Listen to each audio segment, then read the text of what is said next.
LSS is real para sa mga nakadinig ng official theme song ng Master Cutter na Mamang Sastre. Pero ano nga ba ang kwento ng kantang yan na isinulat mismo ng direktor ng serye? Makichika kay Aubrey Carampel. Ang nakaka-LSS na kantang ito, gabi-gabing napapakinggan sa GMA Prime series na The Master Cutter. Mamang Sastre, pwede ba ikaw na yung magtahi ng butas mo na polo na sumatolak sa kilikili? Ito ang kantang Mamang Sastre, ang official theme song ng action drama series na newest single ni Kapuso Soul balladeer Garrett Bolden under GMA playlist. Ang lyrics, isinulat mismo ni Direk Dominic Zapata.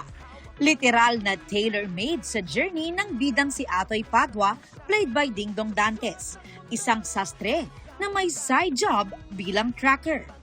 Ang catchy and upbeat song, simple lang daw pero may mabigat na meaning dahil sumasalamin din ang kanta sa kung paanong ang isang tao ay nakapagbibigay solusyon sa mga problema sa paghahanap ng katotohanan at hustisya at pagtulong sa komunidad. Kakolab ni Garrett ang rapper na si Pio Valbuena. Sa music video, feature ng ilang highlights sa series, kabilang ang ilan sa mga buwis-buhay missions ni Atoy. Habang may maaksyong eksena rin sa MV, sina Garrett at Pio. Si Pio rin ang latest guest star sa serye na gumaganap bilang rockstar na si Rocky, na isa sa mga leads ni Atoy sa paghahanap ng mga babaeng nawawala sa barangay Tabang Lupa. Kasama na ang kanyang assistant na si Tonet, played by Shuvi Etrata. Kasama ni Atoy ang kapatid ni Tonet na si Emerson na karakter ni Ketchup Eusebio, nagpanggap silang rakista para kumprontahin si Rocky. Pagkasama kayo, may picture kayong dalawa doon sa website ng banda nyo. Yan, kausap ko siya.